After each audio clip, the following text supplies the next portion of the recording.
And when I learned that trying to fix myself was actually the thing that was keeping me stuck, I couldn't breathe for a fucking second. Like, I literally could not take a full breath. My chest locked up so tight, like it had just heard a truth for the first time. And I didn't know how to exist without the tension that I had been clinging to for decades. It was like someone unplugged this machinery that I'd been running on since childhood. And it wasn't a gentle unplug either. Someone yanked that fucking power cord out mid-process and all the noise stopped at once. And I remember sitting there like, wait, hold on a second. You're telling me that this whole time I thought I was healing. I wasn't. I was just pretend healing. I was performing healing. Like I swapped out my old mask for a spiritual one, a productive one, a high achieving one that made it look like I had done the work because I knew the words, because I understood the theories, because I could explain my patterns. But deep down, I was still gripping the shame like it was the only thing tethering me to what I knew. Deep down, I was still trying to be good enough to deserve peace.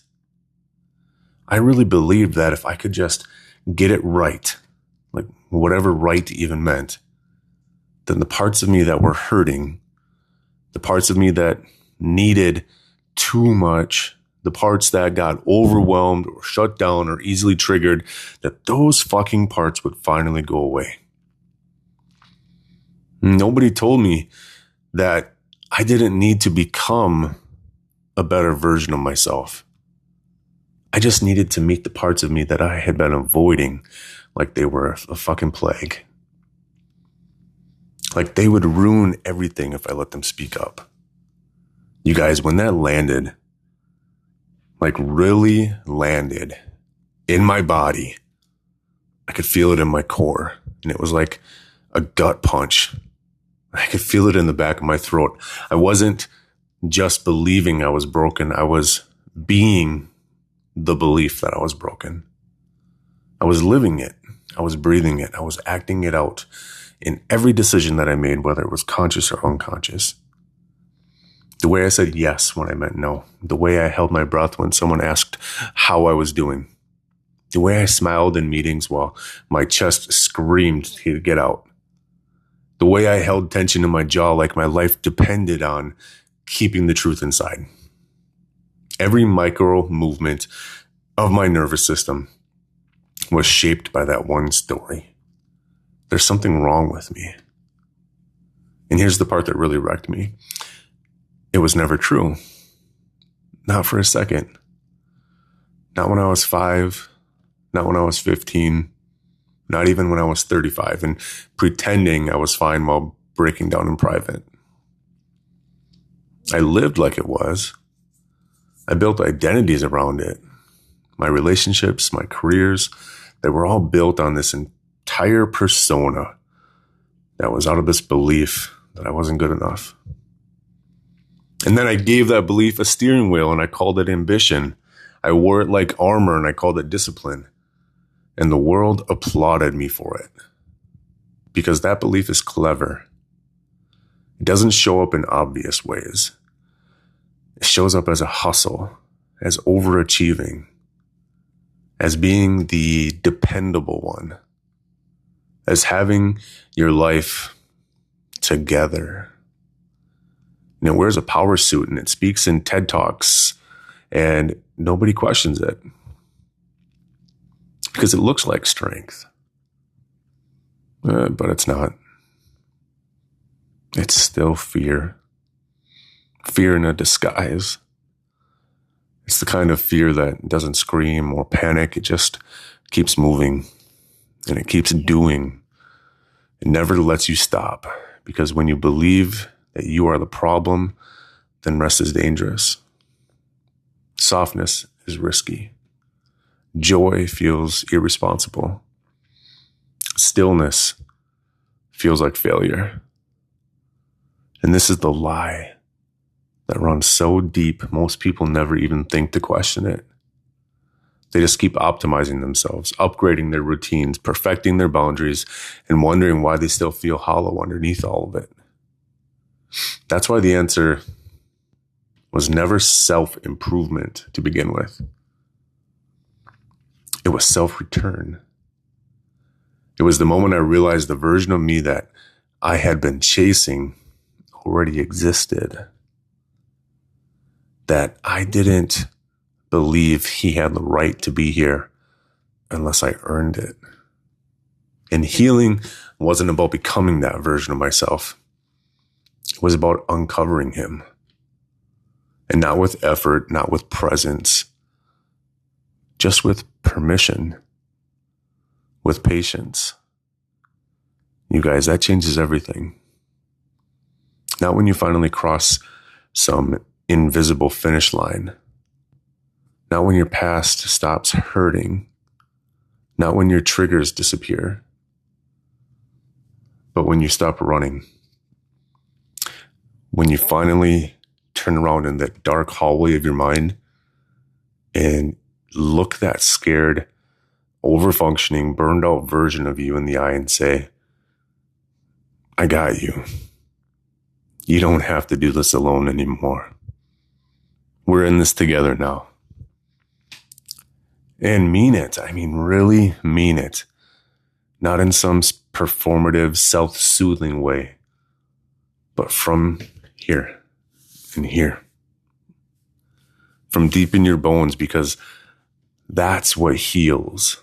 It's not the checklists. It's not the to-dos. Not your morning routine. Not the curated breakthrough you post online. It's the quiet decision to stop fighting yourself. To stop managing your emotions like they are liabilities. To stop being so damn high functioning all the time that you forget how to feel. It's about a slow return to the self that was never broken. Just buried under stories, under lies, under old programming. That version that was silenced by a world that told you surviving was more important than truth. And you guys, if you're still here with me watching this, you're probably right on the edge of that shift. The part where the old patterns aren't working anymore. But the new ones haven't fully integrated yet. The part that feels terrifyingly quiet right now, like you're standing in the middle of a storm that suddenly stopped and you're waiting for the next hit, but it doesn't come. That's a sacred place. The in-between. The rebirth. And if you're here, and if you're ready, even though you may not feel ready, but you are, because it's not about feeling confident, it's about being honest. And you guys, this is your moment to be honest. If you are done circling the same spiral of shame, if you're exhausted from performing competence while you're quietly drowning, if you're finally ready to live like you were never broken in the first place, then I want you to schedule a call with me.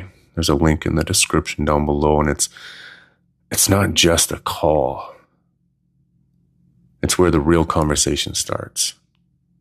The one underneath all the performance.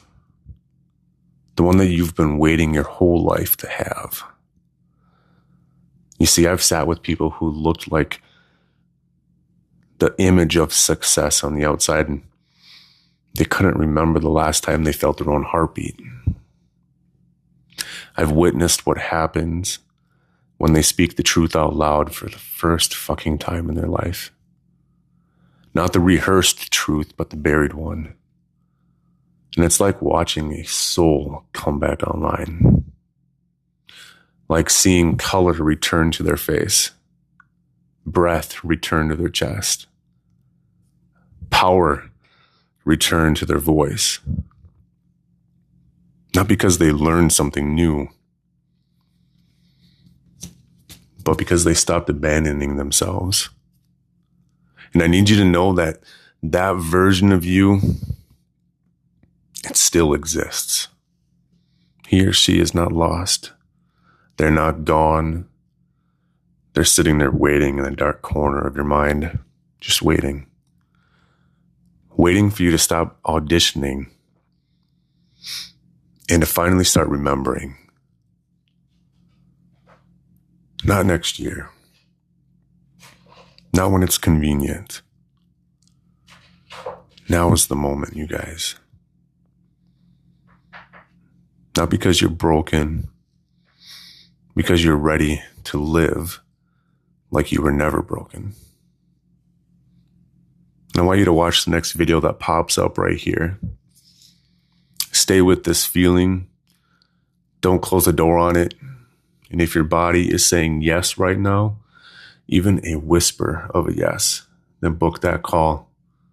It's not for the version of you that needs to fix something. It's for the one who's finally ready to come home. I'll see you on the call.